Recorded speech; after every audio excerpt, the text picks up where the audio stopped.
trong phong giờ nó giờ lúc bà chơi bé chầu giờ mồm ba rau mà ông ba nó là nó chia giờ chỉ mua chỉ nó là một giờ rau là nó xí na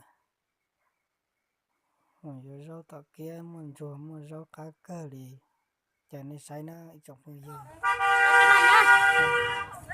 xí na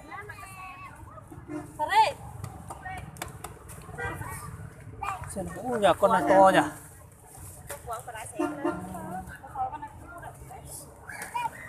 cái từ đó xem viên chuột non á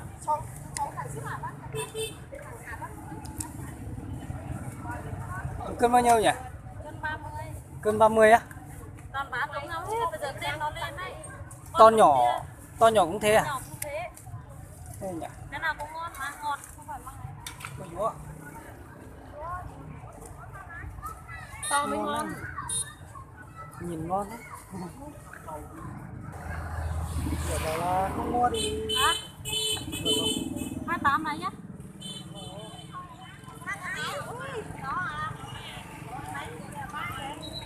chụp ảnh tí. To nhỉ?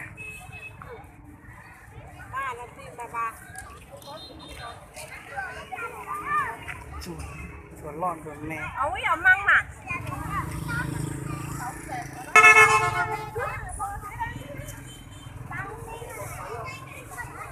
Nói tôi làm sao?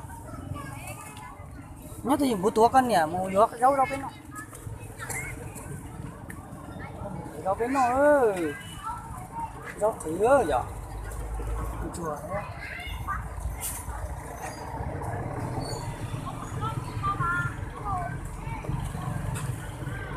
Rồi y luôn rồi, on luôn à.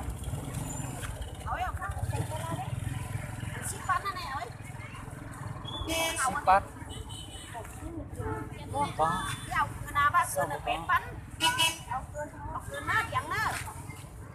Tàu sách của yếu mà. Giờ nó yếu thì chiếc mà kỹ dạng có.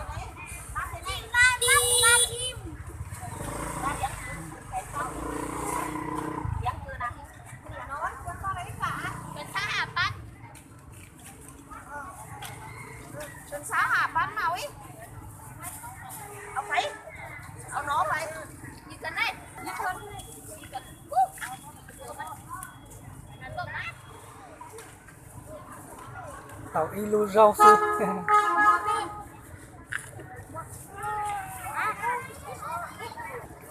Cái này có cái gì rất ít cho nó rất là có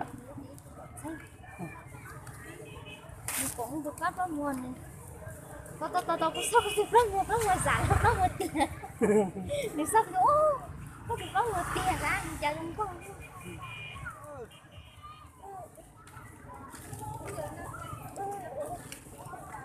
Thì pada dah. Mãi luôn bày chẳng kia mãi luôn bày Dia mau nak perlu cek tak nak.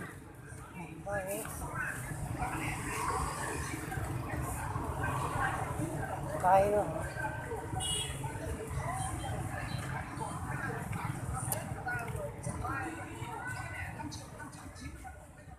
thì quá có quá kia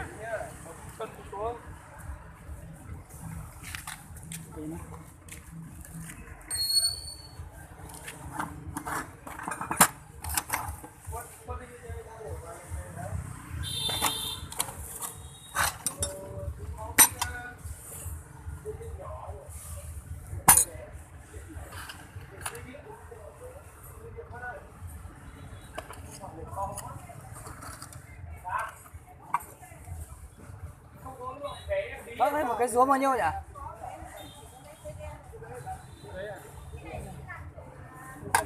Cái lưỡi nhỏ đây. Lấy cái nào đưa đây xem rồi.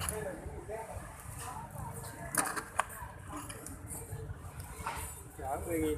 Cái này 10.000. Cho cái thẳm một tí. Cái loại này nhá. Không khó. Có.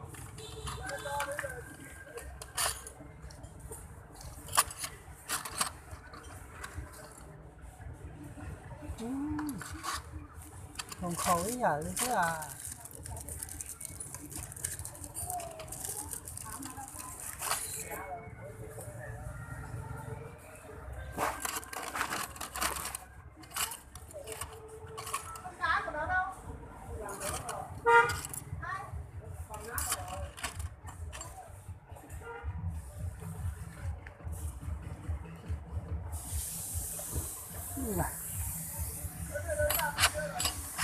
nào mà bán cái gì cho chú nào, bán cái gì cho chú đâu, lấy bao nhiêu, anh hai chục em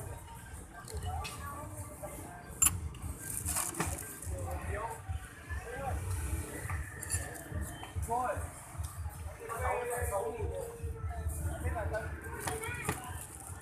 lấy bao nhiêu vé cháu?